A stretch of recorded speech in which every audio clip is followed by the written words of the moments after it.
ಸ್ನೇಹಿತರೆ, ಲಾ ಪಾಯಿಂಟ್ಗೆ ಸ್ವಾಗತ. ನಾವು ಈ ಆಸ್ತಿ ಖರೀದಿ ಸಂಬಂಧದಲ್ಲಿ ಯಾವ ರೀತಿ ದಾಖಲೆಗಳಿರಬೇಕು, ಆ ದಾಖಲೆಗಳನ್ನೆಲ್ಲ ಪರಿಶೀಲಿಸಿದ ನಂತರ ಒಂದು ಕರಾರು ಪತ್ರ ಮಾಡ್ಕೋತೀವಿ, ಅದನ್ನು ಸೇಲ್ ಅಗ್ರಿಮೆಂಟ್ ಅಂತ ಹೇಳ್ತೀವಿ. ಆ ಒಂದು ಸೇಲ್ ಅಗ್ರಿಮೆಂಟಲ್ಲಿ ಯಾವ ಅಂಶಗಳಿರಬೇಕು, ಯಾವ ರೀತಿ ಸ್ಟ್ಯಾಂಪ್ ಡ್ಯೂಟಿ ನೀವು ಪೇ ಮಾಡಬೇಕು, ಯಾವ ರೀತಿ ಅದು ನಿಮಗೆ ಬಹಳ ಮುಖ್ಯವಾದ ದಾಖಲೆ ಆಗುತ್ತೆ ಅನ್ನೋದ್ರ ಬಗ್ಗೆ ಚರ್ಚೆ ಮಾಡ್ತಾ ಇದ್ದೀವಿ ಸ್ನೇಹಿತರೆ.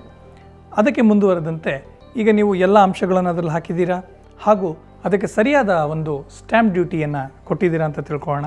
ಆದರೆ ಯಾವುದೋ ಒಂದು ಕಾರಣದಿಂದ ಅದು ಒಂದು ವ್ಯಾಜ್ಯ ಆಗುತ್ತೆ ಅಂತ ತಿಳ್ಕೊಳ್ಳೋಣ. ಮಾರಾಟಗಾರ ಹಿಂಜರಿಬೋದು ಅಥವಾ ಪರ್ಚೇಸರ್ ಹಿಂದೆ ಹೋದಾಗ ಅಲ್ಲಿಬ್ಬರ ಮಧ್ಯೆ ಒಂದು ವ್ಯಾಜ್ಯ ಆಗುತ್ತೆ.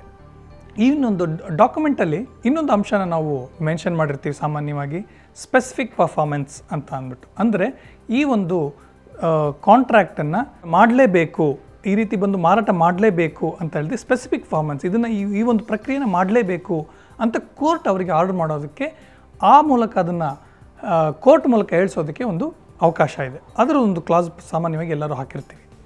ಈ ಒಂದು ಸ್ಪೆಸಿಫಿಕ್ ಪರ್ಫಾರ್ಮೆನ್ಸನ್ನು ನಾವು ತರಬೇಕು, ವ್ಯಾಜ್ಯನ ತರಬೇಕು ಕೋರ್ಟ್ ಮುಂದೆ ಅಂತ ಹೇಳಿದಾಗ ನಾವು ಈ ಒಂದು ದಾಖಲೆ ಮೂಲಕ ಹೋಗಬೇಕಾಗುತ್ತೆ.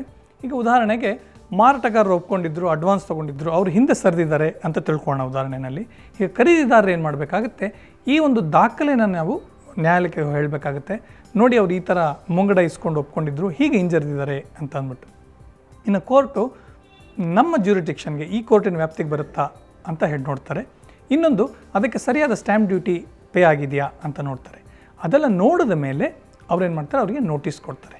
ನೋಟಿಸ್ ಕೊಟ್ಟ ಮೇಲೆ ಇಬ್ಬರ ವ್ಯಕ್ತಿಗಳ ಏನು ಹೇಳಿಕೆಗಳನ್ನು ದಾಖಲಿಸಿಕೊಂಡು ಕೋರ್ಟು ಸ್ಪೆಸಿಫಿಕ್ ಪರ್ಫಾರ್ಮೆನ್ಸ್ ಬಗ್ಗೆ ಆರ್ಡರ್ ಕೊಡುತ್ತೆ. ಈ ಆರ್ಡರ್ ಮೂಲಕ ತೆಗೆದುಕೊಂಡಾಗ ಕೂಡ ನೀವು ಆ ವೆಂಡರ್ ಹಿಂಜರಿದ್ರು ಕೂಡ, ಅವ್ರು ಒಪ್ಪಲಿದ್ರು ಕೂಡ ಕೋರ್ಟ್ ಮೂಲಕ ಈ ರೀತಿಯ ಒಂದು ಡಾಕ್ಯುಮೆಂಟ್ಸ್ನ ಎಕ್ಸಿಕ್ಯೂಟ್ ಮಾಡ್ಕೋಬೋದು ಸ್ನೇಹಿತರೆ. ಇದೇ ರೀತಿ ಈ ಆಸ್ತಿ ಖರೀದಿ ಸಂಬಂಧ ಇನ್ನು ಯಾವ ರೀತಿ ಕಾನೂನಿನ ವಿಚಾರಗಳಿದೆ ಅದನ್ನೆಲ್ಲ ತೆಗೆದುಕೊಂಡು ನಿಮ್ಮ ಮುಂದೆ ಬರ್ತೀನಿ ಸ್ನೇಹಿತರೆ. ನಮಸ್ಕಾರ.